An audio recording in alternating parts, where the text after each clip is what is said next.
वाहिगुरू जी का खालसा वाहिगुरू जी की फतेह। TV84 ਦੇ ਸਾਰੇ ਦਰਸ਼ਕ ਤੇ ਸਰੋਤੇ ਜਿਹੜੇ ਇਸ ਵਕਤ ਸਾਡੇ ਨਾਲ ਨਾਰਥ ਅਮਰੀਕਾ ਦੇ ਵਿੱਚੋਂ ਜੁੜੇ ਹੋਏ ਆ ਜਾਂ ਫਿਰ ਸੋਸ਼ਲ ਮੀਡੀਆ ਦੇ ਰਾਹੀਂ ਦੁਨੀਆ ਭਰ ਦੇ ਵਿੱਚ ਸਾਨੂੰ ਦੇਖ ਰਹੇ ਆ, ਉਹਨਾਂ ਸਾਰਿਆਂ ਦਾ ਮੈਂ ਅਮਰਵੀਰ ਸਿੰਘ ਅੱਜ ਇਸ ਪ੍ਰੋਗਰਾਮ ਦੇ ਵਿੱਚ ਤਹਿ ਦਿਲੋਂ ਤੁਹਾਡਾ ਸਭ ਦਾ ਸਵਾਗਤ ਕਰਦਾ। ਵਿਊਅਰਸ, ਅਸੀਂ ਪੰਜਾਬ ਦੇ ਵਿੱਚ ਜਦੋਂ ਅਸੀਂ ਪਿਛਲੇ ਸਮੇਂ ਦੇ ਵਿੱਚ ਦੇਖਦੇ ਹਾਂ ਬਾਬਲ ਕਲਾਂ ਤੇ ਕੋਟਕਪੂਰਾ ਗੋਲੀ ਕਾਂਡ ਦਾ ਜ਼ਿਕਰ ਸਾਡੇ ਸਾਹਮਣੇ ਆਉਂਦਾ ਕਿਵੇਂ ਬਰਗਾੜੀ ਦੇ ਵਿੱਚ ਜਿਹੜੀ ਗੁਰੂ ਗ੍ਰੰਥ ਸਾਹਿਬ ਦੀ ਬੇਅਦਬੀ ਦੀਆਂ ਜਿਹੜੀਆਂ ਘਟਨਾਵਾਂ ਹੋਈਆਂ ਨੇ ਪਿਛਲੇ ਸਾਲਾਂ ਦੇ ਵਿੱਚ, ਉਹਦੀ ਜਿਹੜੀ ਸ਼ੁਰੂਆਤ ਹੈ ਉਹ ਬਰਗਾੜੀ ਤੋਂ ਹੋਈ ਹੈ 2015 ਦੇ ਵਿੱਚ। ਇੱਦਾਂ ਦਾ ਹੀ ਇੱਕ ਕਾਂਡ 1984 ਤੋਂ ਬਾਅਦ ਜਦੋਂ 1986 ਦੇ ਵਿੱਚ ਸਾਕਾ ਨਕੋਦਰ ਕਰਕੇ ਜਿਹਨੂੰ ਜਾਣਿਆ ਜਾਂਦਾ ਉਸ ਸਮੇਂ ਦੇ ਵਿੱਚ ਹੋਇਆ ਸੀ। 4 ਫਰਵਰੀ 1986 ਨੂੰ ਜਦੋਂ ਆਮ ਜਿਹੜੀਆਂ ਸਿੱਖ ਸੰਗਤਾਂ ਸੀ ਸ਼ਾਂਤਮਈ ਤਰੀਕੇ ਦੇ ਨਾਲ ਰੋਸ ਪ੍ਰਦਰਸ਼ਨ ਕਰ ਰਹੀਆਂ ਸਨ ਤੇ ਪੁਲਿਸ ਵੱਲੋਂ ਅੰਨ੍ਹੇਵਾਹ ਉਹਨਾਂ ਦੇ ਉੱਤੇ ਗੋਲੀ ਚਲਾਈ ਗਈ ਸੀ। 4 ਸਿੱਖ ਨੌਜਵਾਨ ਜਿਹੜੇ ਹੈਗੇ ਆ ਉਸ ਕਾਂਡ ਦੇ ਵਿੱਚ, ਜਿਹਨੂੰ ਨਕੋਦਰ ਕਾਂਡ ਕਰਕੇ ਜਾਣਿਆ ਜਾਂਦਾ, ਉਹਦੇ ਵਿੱਚ ਸ਼ਹੀਦ ਹੋ ਗਏ ਸਨ।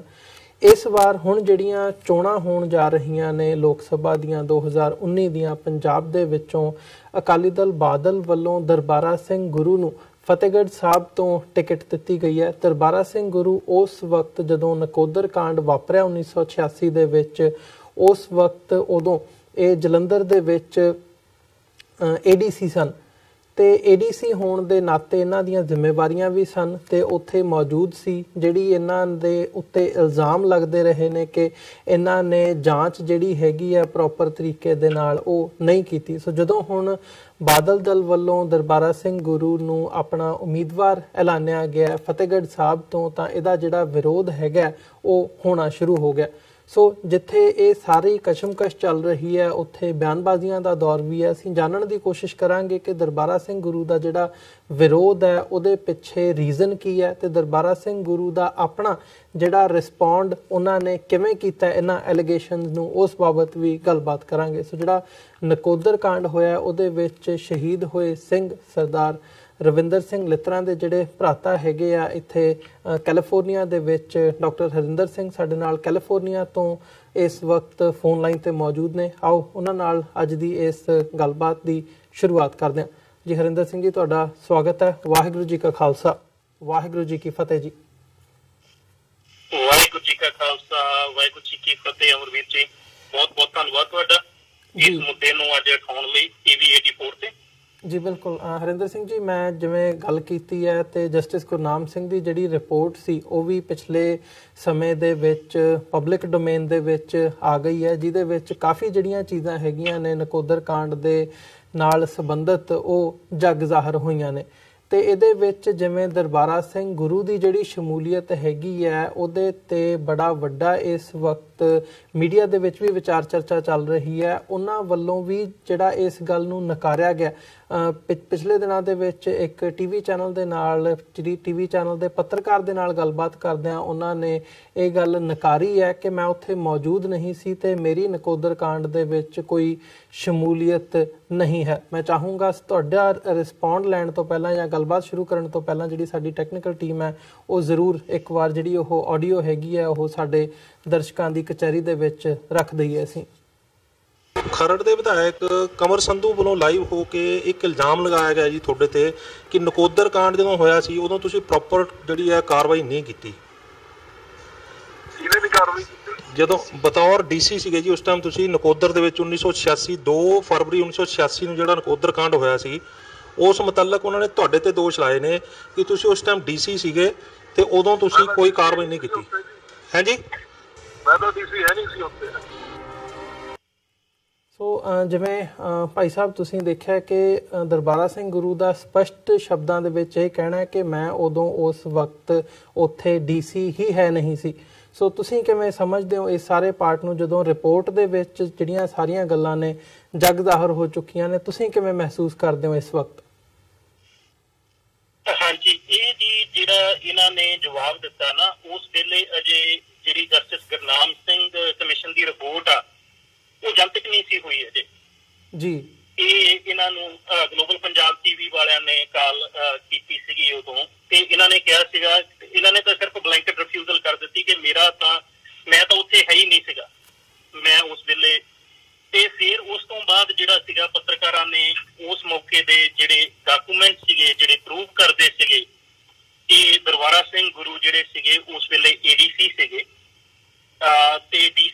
ਮੁਲਾਜ਼ਮ ਸੀਗੇ ਐਸਟੀ ਅਗਰਵਾਲ, ਪਰ ਡੀਸੀ ਦੀ ਗੈਰ ਹਾਜ਼ਰੀ ਵਿੱਚ ਸਾਰੀਆਂ ਪਾਵਰਾਂ ਇਹਨਾਂ ਦੇ ਕੋਲ ਸੀ। ਐਕਟਿੰਗ ਡਿਪਟੀ ਕਮਿਸ਼ਨਰ ਸੀਗੇ ਜੀ, ਤੇ ਨਾਲ ਦੀ ਨਾਲ ਹੀ ਇਹ ਐਕਟਿੰਗ ਡਿਸਟ੍ਰਿਕਟ ਮੈਜਿਸਟ੍ਰੇਟ ਸੀ। ਸੋ ਉਸ ਵੇਲੇ ਜਿਹੜਾ ਕਰਫਿਊ ਲੱਗਾ ਹੈਗਾ 3 ਫਰਵਰੀ ਦੀ ਰਾਤ ਨੂੰ 1986 ਨੂੰ, ਉਹਦੇ ਉੱਪਰ ਇਹਨਾਂ ਦੇ ਦਸਤਖਤ ਹੈਗੇ, ਜਿਹਦੇ ਤੋਂ ਇਹ ਮੁਨਕਰ ਨਹੀਂ ਹੋ ਸਕਦੇ, ਕਿਉਂਕਿ ਉਹਦੇ ਵਿੱਚ ਪੂਰਾ ਇਹਨਾਂ ਦਾ ਨਾਂ ਹੈਗਾ ਉੱਤੇ ਤੇ ਥੱਲੇ ਇਹਨਾਂ ਦੇ ਸਾਈਨ ਹੈਗੇ ਜੀ। ਉਸ ਤੋਂ ਬਾਅਦ ਜਿਹੜਾ ਹੈਗਾ ਇਹਨਾਂ ਨੇ ਜਦੋਂ 4 ਫਰਵਰੀ ਨੂੰ ਗੋਲੀਬਾਰੀ ਉੱਥੇ ਹੁੰਦੀ ਹੈ ਸਾਕਾ ਨਕੋਦਰ ਦੇ ਟਾਈਮ ਤੇ 4 ਸਿੰਘ ਸ਼ਹੀਦ ਹੋਏ ਆ। ਉਸ ਤੋਂ ਬਾਅਦ ਉਹਨਾਂ ਲਾਸ਼ਾਂ ਦਾ ਜਿਹੜਾ ਪੋਸਟਮਾਰਟਮ ਆ ਉਹਦੇ ਹੁਕਮ ਵੀ ਜਿਹੜੇ ਹੋਏ ਨੇ ਉਹ ਦਰਬਾਰਾ ਸਿੰਘ ਗੁਰੂ ਦੇ ਦਸਤਖਤਾਂ ਹੇਠ ਹੋਏ ਜੀ, ਜਦ ਕਿ ਰਾਤ ਨੂੰ ਸੂਰਜ ਛਿਪਣ ਤੋਂ ਬਾਅਦ ਤੇ ਸੂਰਜ ਚੜ੍ਹਨ ਤੋਂ ਪਹਿਲਾਂ ਲਾਸ਼ਾਂ ਦਾ ਪੋਸਟਮਾਰਟਮ ਨਹੀਂ ਹੋ ਸਕਦਾ। ਪਰ ਦਰਬਾਰਾ ਸਿੰਘ ਗੁਰੂ ਦੀ ਕੀ ਮਜਬੂਰੀ ਸੀ, ਇਹਨੇ ਕਿਉਂ ਦਸਤਖਤ ਕਰਕੇ ਅੱਧੀ ਰਾਤ ਨੂੰ ਇਹਨਾਂ ਲਾਸ਼ਾਂ ਦੇ ਪੋਸਟਮਾਰਟਮ ਦੇ ਹੁਕਮ ਦਿੱਤੇ ਜੀ। ਜੇ ਤੁਸੀਂ ਦੇਖੋ ਜਿਹੜੀਆਂ 3 ਸਿੰਘ ਸੀਗੇ, ਸ਼ਹੀਦ ਭਾਈ ਰਵਿੰਦਰ ਸਿੰਘ, ਸ਼ਹੀਦ ਭਾਈ ਬਲਧੀਰ ਸਿੰਘ ਤੇ ਸ਼ਹੀਦ ਭਾਈ ਝਲਮਣ ਸਿੰਘ, ਉਹਨਾਂ ਦਾ ਜਿਹੜਾ ਪੋਸਟਮਾਰਟਮ ਹੈ ਉਹ ਕੋਈ ਰਾਤ ਦੇ 10:30 ਜਾਂ 11 ਵਜੇ ਹੁੰਦਾ 4 ਫਰਵਰੀ ਦੀ ਰਾਤ ਨੂੰ। ਤੇ ਭਾਈ ਹਰਮਿੰਦਰ ਸਿੰਘ ਸ਼ਾਮ 84 ਵਾਲੇ ਚਲੂਪਰ ਵਾਲੇ ਜਿਹੜੇ ਕਿ ਫੈਡਰੇਸ਼ਨ ਦੇ ਕਨਵੀਨਰ ਸੀਗੇ, ਜਿਨ੍ਹਾਂ ਨੂੰ ਕਿ ਮੂੰਹ 'ਚ ਗੋਲੀਆਂ ਮਾਰ ਕੇ ਜਿਨ੍ਹਾਂ ਦਾ ਕਤਲ ਕੀਤਾ ਗਿਆ, ਬਾਅਦ 'ਚ ਉਹਨਾਂ ਨੂੰ ਪੁਲਿਸ ਕਸਟਡੀ 'ਚ ਲੈ ਕੇ ਉਹਨਾਂ ਦਾ ਜਿਹੜਾ ਪੋਸਟਮਾਰਟਮ ਆ ਉਹ 5 ਫਰਵਰੀ ਨੂੰ 3 ਵਜੇ ਹੁੰਦਾ।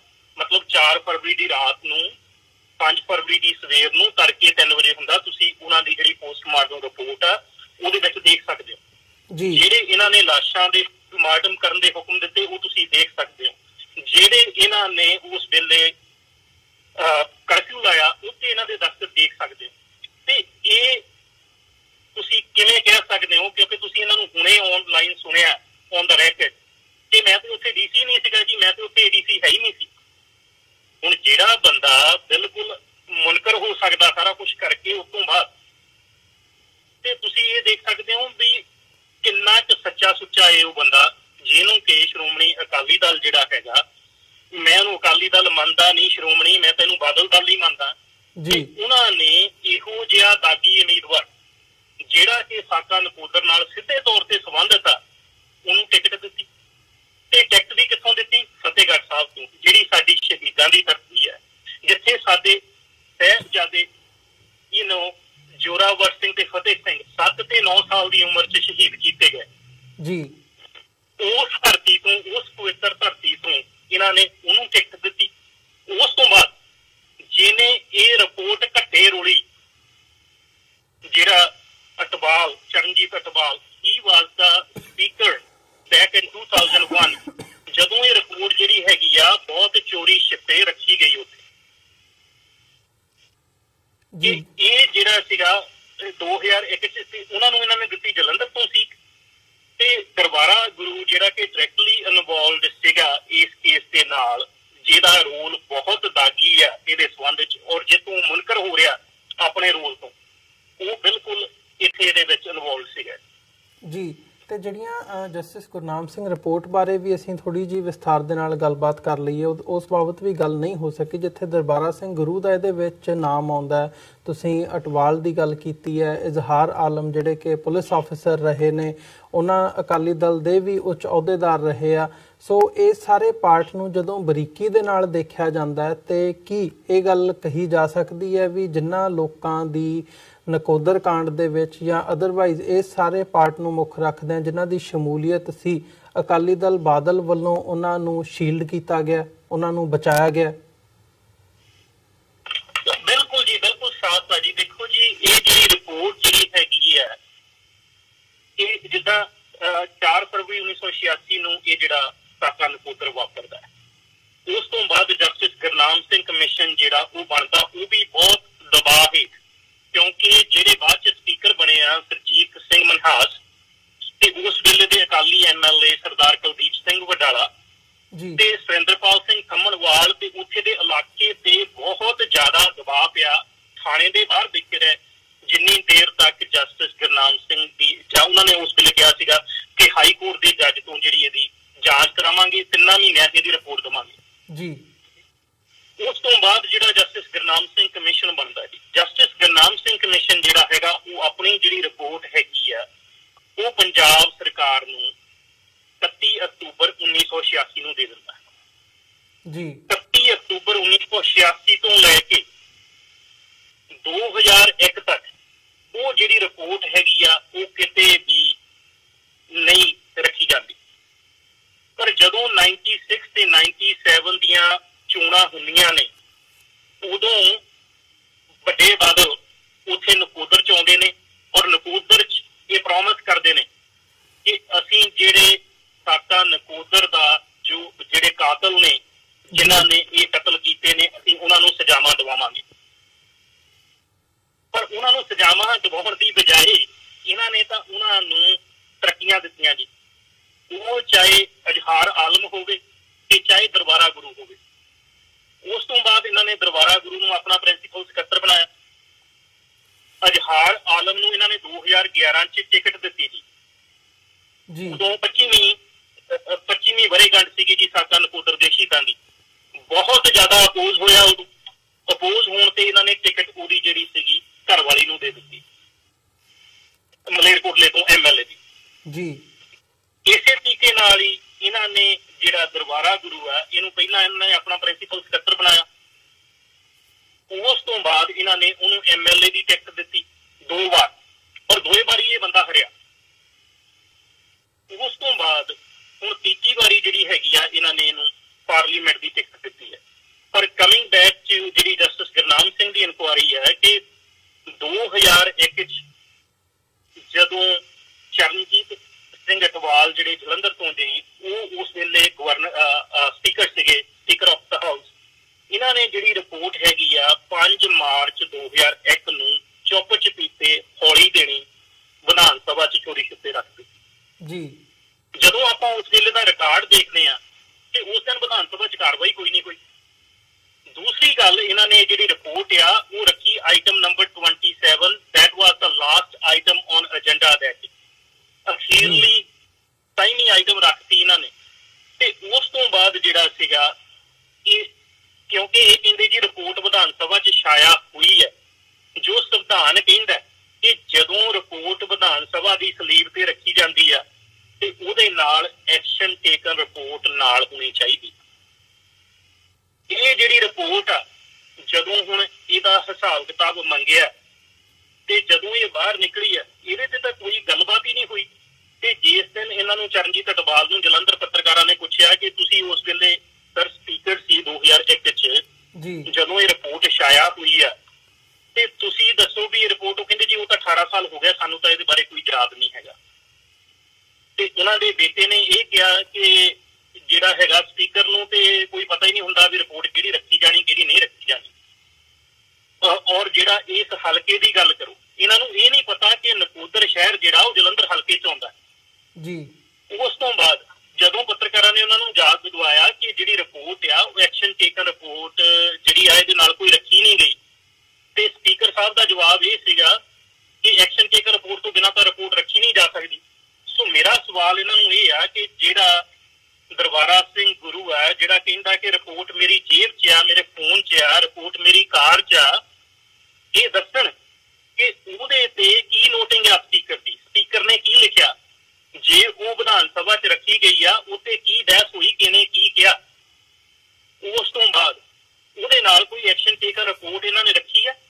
ਜੇ ਨਹੀਂ ਰੱਖੀ ਤੇ ਜਿੱਦਾਂ ਹਰਵਿੰਦਰ ਸਿੰਘ ਫੂਲਕਾ ਜਿਹੜੇ MLA ਨੇ, ਜਿੱਦਣ ਉਹਨਾਂ ਦੇ ਕਹਿਣ ਤੇ ਇਹ ਰਿਪੋਰਟ ਜਿਹੜੀ ਹੈਗੀ ਆ ਹੁਣ ਜ਼ਾਹਰ ਹੋਈ ਆ ਵੀ ਹਾਂ ਇਹ ਰਿਪੋਰਟ ਰੱਖੀ ਗਈ ਸੀ 2001 ਚ। ਉਹਨਾਂ ਨੇ ਵਿਧਾਨ ਸਭਾ ਚ ਕਿਹਾ ਸੀ ਕਿ ਇਹ ਇੱਕ ਗੈਰ ਕਾਨੂੰਨੀ ਤਰੀਕੇ ਨਾਲ ਰੱਖੀ ਗਈ ਰਿਪੋਰਟ ਆ ਕਿਉਂਕਿ ਇਹਦੇ ਨਾਲ ਕੋਈ ਐਕਸ਼ਨ ਟੇਕਨ ਰਿਪੋਰਟ ਨਹੀਂ ਰੱਖੀ ਗਈ, ਤੇ ਫਿਰ ਉਹ ਰਿਪੋਰਟ ਜਿਹੜੀ ਆ it doesn't carry any value ਕਿ ਉਹ ਵਿਧਾਨ ਸਭਾ ਚ ਰੱਖੀ ਗਈ ਆ। That's part 1। ਦੂਜੀ ਗੱਲ ਆ, ਇਹ ਰਿਪੋਰਟ ਦੇ 2 ਹਿੱਸੇ ਆ ਜੀ। ਹੁਣ ਤੱਕ ਇਹ ਸਾਡੇ ਕੋਲ ਜਿਹੜਾ ਹਿੱਸਾ ਆਇਆ ਉਹ ਸਿਰਫ ਰਿਪੋਰਟ ਦਾ ਪਹਿਲਾ ਹਿੱਸਾ ਆ ਜੀ। ਜਿਹੜਾ ਦੂਜਾ ਹਿੱਸਾ ਆ ਜਿਹਦੇ ਵਿੱਚ ਕੋਈ 70 ਤੋਂ ਉੱਪਰ ਜ਼ਿਆਦਾ ਐਫੀਡੇਵਿਟ ਆ, ਜਿਨ੍ਹਾਂ 'ਚ ਇਹਨਾਂ ਦੇ ਜਿਹੜੇ ਅਜਹਾਰ ਆਲਮ ਆ, ਦਰਬਾਰਾ ਗੁਰੂ ਆ, ਇਹਨਾਂ ਦੇ ਵੀ ਐਫੀਡੇਵਿਟ ਆ, ਤੇ ਹੋਰ ਜਿਹੜੇ ਪੁਲਿਸ ਵਾਲੇ ਇਨਵੋਲਵ ਸੀ ਉਹਨਾਂ ਦੇ ਵੀ ਐਫੀਡੇਵਿਟ ਆ, ਮੌਕੇ ਦੇ ਗਵਾਹਾਂ ਦੇ ਵੀ ਐਫੀਡੇਵਿਟ ਆ, ਤੇ ਜਿਹੜੇ ਹੋਰ ਸਬੂਤ ਆ ਉਹ ਵੀ ਆ ਜੀ। ਉਹ ਜਿਹੜਾ ਪਾਰਟ 2 ਜਿਹੜਾ ਹੈਗਾ ਉਹ ਜਿਹੜੀ ਵਿਧਾਨ ਸਭਾ